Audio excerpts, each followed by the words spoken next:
ভিডিঅ'টো মই কি বুলি আৰম্ভ কৰোঁ মই একো বুজি পোৱা নাই। বহুতে কৈছে কিবা এটা কোৱা তুমি। তেতিয়া মই ভাবিলোঁ যে মই নক'লে হয়তো মানুহে ভুল বুজিব পাৰে কিবা।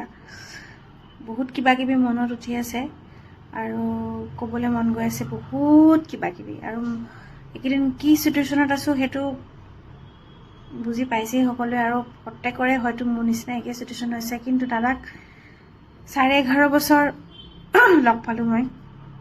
সেইবাবে হয়তো মোৰ কাৰণে অকণমান কথা ক'বলৈ সেইটো কাৰণে দিগদাৰ কৰিছে। মানে মই জানো মই কথা ক'ব নোৱাৰিম, সেইকাৰণে হয়তো মোৰ অকণমান মানে সময়ৰ দৰকাৰ আছিল যে বস্তুটো মানি ল'বলৈ। দাদা যে নাই সেই বস্তুটো মানি ল'বৰ কাৰণেও মোক বহুত সময় লাগিছে। আৰু নৰ্থ ইষ্ট ফেষ্টিভেলৰ কথা ওলাই আছে যিহেতু মই এটা কথা ক'ব বিচাৰোঁ। তেতিয়া ঠাণ্ডা দিন আছিলে, মই একজেক্টলি মাহটো পাহৰি গৈছোঁ। জানুৱাৰী ফেব্ৰুৱাৰী বা এনেকুৱা ভিতৰতে হ'ব 2025।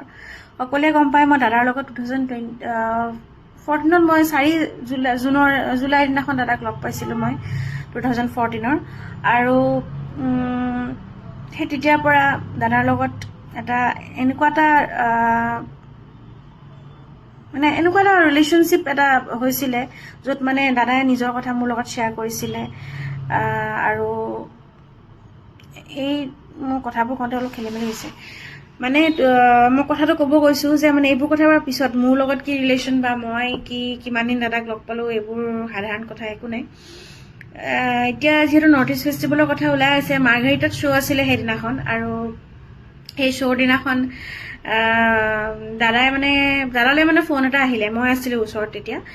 মই তেতিয়া বিয়া হৈছোঁ। দাদাই মানে মোক মাতি পেলাই মানে সুধিছে আৰু তোৰ বিয়া হ'ল যে কেনেকুৱা, চব ঠিকে চলি আছেনে, হাজবেণ্ডৰ কেনেকুৱা, শৰতৰ কেনেকুৱা সুধিছে, বা ফেমিলি কেনেকুৱা শৰতহঁতৰ, এইবোৰ কথা সুধিছে। তো সেইবোৰ সুধোতে মানে দাদাৰ লগত অকলশৰে পাইছিলোঁ। আৰু তেতিয়া দাদাই মানে মোক দাদালৈ ফোন এটা আহিলে। মানে সেই ফোনটো আহোঁতে দাদাক কৈছে মানে নৰ্থ ইষ্ট ফেষ্টিভেলৰ কথা। যেতিয়া দাদাই কৈছে অমৃতপ্ৰভা যাব, তাই মানে ডান্সো কৰে আৰু গাবও মোৰ লগত, তাই ডান্সৰ এটাও ৰাখি দিব পাৰিবি, এনেকৈ কৈছে। আৰু তেতিয়া আৰু বৌৰ কথা কৈছিলে, ইটো ছাইডৰ পৰা বৌৰ কথা কৈছে মানে যে বৌৰ কথা কওঁতে তেতিয়া ক'লে কি গৰিমা নাযায়, মোৰ লগত ভাইটি এজন যাব, নামটো ক'লে কিবা এটা, এজন যাব আৰু তেওঁ ইণ্টাৰনেশ্যনেল ট্ৰিপ কৰা নাই, যাম বুলি কৈছে। তাৰপিছত ক'লে যে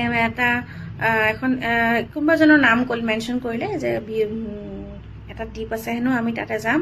সেই দ্বীপটো হেনো মানুহে ইমান এক্সপ্ল'ৰ কৰা নাই, আৰু সেইটোতে আমি যাম। আমাৰ তেওঁ চব এৰেঞ্জ কৰি থৈ দিছে, য়ক নে কি এখন বুক কৰিছে, মানে চব ৰেডি কৰি থৈছে, আমি সেনেকুৱা প্লেনিং কৰিছোঁ বুলি কৈছে দাদাই। আৰু তো তেতিয়া সেইটো কথা কৈছিলে দেই। পিছত কোনোবাই কৈছে দাদাৰ যাব মন নাছিল, কিবা হয়তো দাদাৰ গাটো বেয়া আছিলে। লাষ্ট যোনটো এটা দাদা ভাগৰ কেছেটৰ যোনটো এটা সংগ্ৰহ কৰি থৈছে, দাদাৰ যোনখিনি কেছেটৰ যিমান টাইমৰ পৰা কৰিছে সেইখিনি, তো সেই তাতে ইনগ্ৰেট কৰিবলৈ যাওঁতে তেতিয়া দাদাৰ যোনখিনি কথা আছিলে, সেই কথাখিনি শুনি পেলাই মই তেতিয়াই গম পাইছোঁ দাদাৰ গাটো বেয়া। আৰু ইমান দিন লগ পাইছোঁ যিহেতু গম পাওঁ দাদাৰ গাটো বেয়া হৈছে। আৰু দাদাৰ গাটো বেয়া হৈ আহি আছিলে লাহে লাহে। এটা কথা মই বুজি নাপাওঁ, তেওঁ ইমান এজন ডাঙৰ ব্যক্তি, তেওঁৰ চিজাৰ এটেক আহিছে কেইবাবাৰো, তেওঁৰ লগত এটা মেডিকেল টিম এনি টাইম থাকিব লাগে। আচলতে এটা মেডিকেল টিম থাকিবই লাগে, কাৰণ তেওঁ কেতিয়া চিজাৰ আহে ঠিক নাই, কেতিয়া কি হয় ঠিক নাই। তেওঁ আমাৰ কাৰণে কি হয়, কেনেকুৱা এজন ভগৱান হয় আমাৰ কাৰণে। তো তেওঁ কেনেকৈ ৰাখিব লাগিছিলে, সেই বস্তুটো অভাৱ হ'ল প্ৰথম কথা। আৰু ছেকেণ্ড কথা, ডক্টৰে যিহেতু ষ্ট্ৰিক্টলি কৈছিলে পানী আৰু জুইত একেবাৰে দাদাক নামিবলৈ মানা আছে, সেইটো কথা আমি যোনকেইজন লগত থাকোঁ সেইকেইজনেতো এটলিষ্ট জানো। দাদাৰ চিজাৰ হৈছে বুলি কোৱাৰ লগে লগে মই ইমান চিজাৰৰ কথা নাজানোৱে। মই গোটেই গুগলত চাৰ্চ কৰি পেলাই গোটেই কি হয়, কি খালে ভাল, কি খালে বেয়া, মই নাথাকিলেও লগত মই মেছেজ কৰি দিওঁ, দাদা এইটো খাওকচোন, ভাল, এইটো শুইছেনে আপুনি, টাইম টেবুল মতে খাইছেনে নাই, এনি টাইম ভালে আছানে তুমি, দাদাই খবৰ লৈ থাকিলে ভাল পায়। তো এতিয়া কথাটো হ'ল এনেকুৱা, সেই পানীত যে নামিব নালাগে এই কথাটো নজনাৰ কোনো কথা নাই। সিদ্ধাৰ্থ হওক বা শেখৰ দা হওক, সিদ্ধাৰ্থ 2014 পৰা দাদাক মেনেজ কৰিছে। 2014 মই দাদাক লগ পাইছোঁ আৰু তাক মই তেতিয়াৰ পৰা চিনি পাওঁ। আজি 11.5 বছৰ হৈ গ'ল। তাক সি চাগে 6 মাহমান আগত আহিছে, বাৰু 12 বছৰেই হ'ল তাৰ। ইমান বছৰত সি ইমানখিনি পইচা কেনেকে গোটাব পাৰে? মানে সি ইমানখিনি পইচা, সি 3 কোটি টকা কেনেকে, মানে শুনিছোঁ এতিয়া ইমানখিনি আছে বুলি তাৰ, কেনেকে গোটাব পাৰে? মানে আমি আচলতে কিমান পইচা পাওঁ চাগে কোনো নাজানে। আমিতো সঁচাকে কচিংগাৰ হৈয়ে থাকি গ'লো আৰু মানে একো নিবিচাৰিলোঁ। দাদাৰ লগত গাবলৈ পাইছোঁ যে, সেইটোৱে আমাৰ কাৰণে বহুত বুলি মানে আমি ভাবিলোঁ। আৰু মানে পায়ো একো নাপালোঁ নিচিনা হৈ থাকিলে এতিয়া। আৰু আমাক সঁচা কথা ক'বলৈ গ'লে সেইটো সেই সন্মানকণ আমি বা সেই দাদাৰ লগত থকা সময়কণহে দিয়ে। দাদাৰ লগত যেতিয়া আমি থাকোঁ তেতিয়া সেইকণ আমাক ৰেচপেক্ট দিব বা ভালকৈ মাতিব। তাৰ বাহিৰে আমি দাদা আঁতৰি গ'লে আমাক সঁচা কথা ক'বলৈ গ'লে মানে কি আৰু মানুহৰ নিচিনা ব্যৱহাৰ নকৰে বুলিয়ে ক'ব লাগিব। ঐ তই এইটো কৰ, ঐ, মানে এনেকুৱা আৰু যদি কিবা কমপ্লেইনটো কৰোঁ দাদাৰ আগততো সৰ্বনাশী। তেতিয়াতো আৰু কি হ'ব ঠিকেই নাই। আমি যদি কেতিয়াবা কিবা অসুবিধা পাওঁ তেওঁলোককো ক'বলৈ আমাৰ ভয় লাগে। কেতিয়াবা মানে এনেকুৱা হৈছে কথাই ওলাই যায়, তেতিয়া দাদাৰ আগত দাদাৰ কাণত পৰে, দাদাই খং কৰে, তেতিয়াতো আৰু বেলেগে চিটুৱেশ্যন হৈ যায়।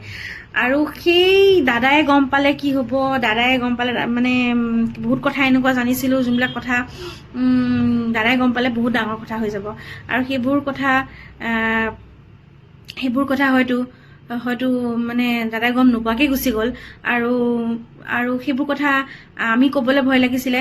কাৰণ কি দাদাই তো গম পালে, দাদাৰ গৰিমা বৌ জানে, চবেই কৈছিলে আৰু যে দাদাৰ ব্ৰেইনত এটা মানে স্পট পৰিছে চিজাৰ আহি পেলাই। আৰু সেইটো কাৰণে হয়তো দাদাই ব্ৰেইনত আঘাত পাব এইবোৰ কথা ক'লে। আৰু সেইকাৰণে আমি বহুত কথা লুকাই ৰাখিছিলোঁ দাদাক। আৰু মনেই থাকিলোঁ, যিমান দিন থাকিলোঁ মনে থাকিলোঁ, যিমান পাৰোঁ সহ্য কৰিব চেষ্টা কৰিলোঁ। আৰু ইমান দিন মানে মুখখন বন্ধ কৰিয়ে ৰাখিলোঁ বুলি ক'ব লাগিব। আৰু হয়তো দাদাও জানিছিলে, মানে এতিয়া মই গম পাইছোঁ দাদাই জানিছিলে যে মই কোনটো এটা মেণ্টেল ষ্টেটত মই শ্ব'জ কৰিব লগা হৈছিলে এটা সময়ত, বা যেতিয়ালৈকে মই মনে আছিলোঁ হয়তো মই তেতিয়ালৈকে মই মেণ্টেল এটা পাই আছিলোঁ, মেণ্টেল এটা কি বুলি কয়, এটা টৰ্চাৰ পাই আছিলোঁ। আৰু এতিয়া মই মানে ক'ব লাগিব। এতিয়া মই নক'লেও একো নাই, কিন্তু ক'লে মোৰ মনটো শান্তি লাগিব। মই এনেকুৱা লাগিছে এতিয়া ক'লে মই যেতিয়া খুলি পেলাই কথাবোৰ ক'ম তেতিয়া মোৰ মনটো অলপ ভাল লাগিব হয়তো। মানে কিন্তু দাদাই গম পাইছিলে যে মোৰ লগতো বহুত পলিটিক্স হ'ল। এই বেণ্ডটোত মোকো উলিয়াবৰ কাৰণে বহুত চেষ্টা কৰিলে। আৰু দাদাই সেইটো কথা জানিছিলে। মই কালি লোহিত দাক লগ পাইছিলোঁ। লোহিত দাই হেনো দাদাৰ আগত কৈছিলে, লোহিত দাৰ আগত কৈছিলে যে মানে মই শতাব্দীয়ে মোক বুজি পাইছিলে, তাই মোক অন্তৰৰ পৰা বুজি পায়। আৰু তাইৰ বিয়ালৈ মই যাব লাগিব এনেকৈ কৈছিলে। আৰু তাইক ওলাবৰ কাৰণে বহুত চেষ্টা কৰিলে, বহুত পলিটিক্স কৰিলে তাইৰ লগত, এনেকৈ কৈছিলে হেনো। গতিকে দাদাই একো কথা নজনা নহয়, সেইকাৰণে হয়তো দাদাৰ লগত ইমান দিন থাকিলোঁ। কোনো কাৰণত মানে আজি পৰ্যন্ত মানুহে মোক দাদাই দিয়া নামটো দিয়ে চিনি পায়। মানে মোক শতাব্দী বুলি কোনো নাজানে, মোক কলি বুলিয়ে চিনি পায়।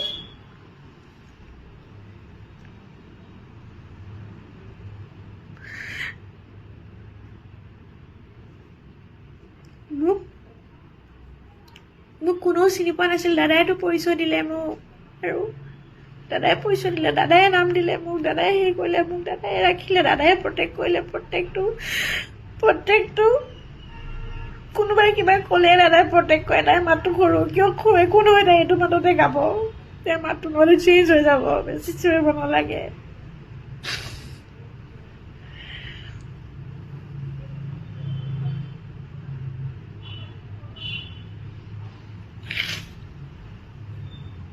মা মৰোতে মা ঢুকোৱাৰ দিনাখনে জ্বলাই আহিছোঁ, দাদা আহি কৈ পাইছেগে। মা ঢুকোৱাৰ পিছত মই কি কৰিম মই একো বুজি পোৱা নাছিলোঁ, মই বুজি পোৱা নাছিলোঁ। মা ঢুকোৱাৰ পিছত দাদাক ফোন কৰিছোঁ, দাদাই ফোন কৰিছে বোলে খবৰ ল'বলৈ, কৈছে ভালে আছ? দাদা মই কি কৰিম এতিয়া, মই নাজানো মই কি কৰিম, মই একো বুজি পোৱা নাই মই কি কৰিম। তেতিয়া দাদাই কৈছিলে একো নহয়, তই কি কৰিম, তই গুচি আহ, আকৌ প্ৰগ্ৰাম আছে নহয় ইয়াতে, খানাপাৰাত প্ৰগ্ৰাম আছে, অমুক তাকে তমুক তাকে। সেয়া 21 চনৰ কথা। তেতিয়া মই আকৌ গুৱাহাটী আহিছিলোঁ। লকডাউনৰ সময়ত মই ৰুম এৰি দিছিলোঁ, আকৌ মই ৰুম বিচাৰি মেলি আকৌ ৰুম ল'লোঁ। দাদাই আকৌ মোক সাহস দিলে। মা বেমাৰ হৈ থকা টাইমতো দাদাই মোক প্ৰত্যেকটো সময়ত বহুত বেছি মানে এনি টাইম মানে তেওঁ মানে মোৰ এটা সাহস আছিলে। মানে আমাৰ চবৰে মানে তেওঁৰ লগত জড়িত থকা মানুহ জুবিন দা আছে, আমাক কোনো একো কৰিব নোৱাৰে। মানে আমি এটা মানে ভাল এটা হৈ পেলাই আমাক বেকবন আছিলে আমাৰ। মানে মোৰ দেউতা মা ঢুকালে যেনেকুৱা লাগিব, মোৰ দেউতা জীয়াই আছে এতিয়াও, তেওঁৰ 90+ হৈ গ'ল। মোৰ মা ঢুকাওঁতে মোৰ যেনেকুৱা লাগিছিল তেনেকুৱাই দুখ লাগিছে এতিয়া মোৰ। আৰু মানে প্ৰত্যেকজন অসমীয়াই যোনটো ফিল কৰিছে, দাদাই মানে কিছুমান কথা কৈছিলে, আজি মই ক'ব বিচাৰোঁ। দাদাই কৈছিলে, মই এতিয়া যে মানুহে গানবোৰ শুনি থাকে একো বুজি নাপায়, এনেই শুনি থাকে, কিন্তু মই যোনদিনাখন মৰিম সেইদিনাখন সেই গানবোৰৰ অৰ্থ বুজি পাব। হয়, এতিয়া গানবোৰ যে লগাই আছে যে, সেই লগালে যেন এইটো গানো মিলে দেখোন পৰিস্থিতিটোৰ লগত, এইটো গানো মিলে দেখোন, সেই তেনেকুৱা এটা পৰিস্থিতি হৈছে। আৰু ছেকেণ্ডতে কৈছিলে, কেকে ঢুকাওঁতে মই গৈছিলোঁ, তেতিয়া কেকে ঢুকাওঁতে বহুত দুখ পাইছিল। দাদাই মোক কৈছিলে যে কেকেটো গুচি গ'ল আৰু আমাৰ লগৰ প্ৰায়খিনিয়ে 50 এইটো হেৰিতে গুচি যায়। মানে যদি মই মৰোঁ এই 50 to 55ৰ ভিতৰতে মৰিম, আৰু যদি বাচি গ'লোঁ আৰু যদি মৰোঁ মই এইটোতে মৰিম আৰু ঠিক নাই, মৰি যাব পাৰোঁ। সেই আপুনি কি কথা কয়, ভাবিবই নোৱাৰোঁ যোনটো বস্তু মানে দাদাই মুখেদি কৈ দিয়ে, মানে আমাৰ কেনেকুৱা লাগি যায় সেইটো টাইমত। মানে দাদা প্লিজ এনেকুৱা এইবোৰ কথা ক'ব নাপায় নহয়, নক'বচোন, আমি ভাবিব মানে মৰি যাম, আমি চব মৰি যাম, আমি এনেকৈ নক'ব। তেতিয়া এনেকৈ কয়।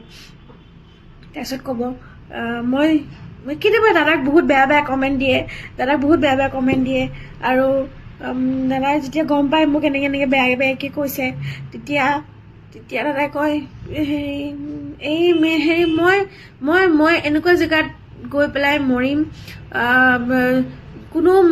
মানে মই প্ৰকৃতিৰ মাজত গৈ পেলাই মৰিম আৰু কোনো গম নাপাব, মাই ডেথ উইল বি এ মিষ্ট্ৰি। আৰু তেতিয়া মিডিয়াক মই TRP নিদিওঁ, এনেকৈ কৈছিলে। তেতিয়া মই TRP নিদিওঁ সিহঁতক। আৰু কয় হেৰি, লাইফ ইজ আনপ্ৰেডিক্টেবল, লাইফ কি বুলি কয়, my death will be a mystery, 55 to 55ৰ ভিতৰতে মৰিম, প্ৰকৃতিৰ মাজত গৈ পেলাই মৰিম। প্ৰত্যেকটো কথা কেনেকৈ মিলিব পাৰে, প্ৰত্যেকটো কথা কেনেকৈ মিলিব পাৰে, মানে কেলে বা ক'লে এনেকৈ।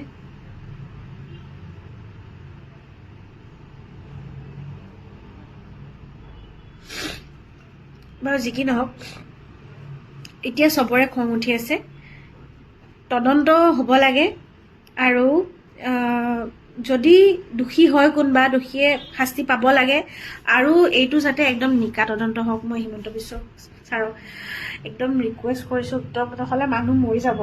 দাদাই যদি সঁচাকৈ দাদাৰ লগত কিবা হৈছে, মই নাজানো কি হৈছে, মোৰ বিশ্বাস নহয় এইটো হৈছে বুলি, কিন্তু যদি হৈছে, এটা কথাটো হয়, দাদাক কিন্তু বহুত ইউজ কৰা হ'ল।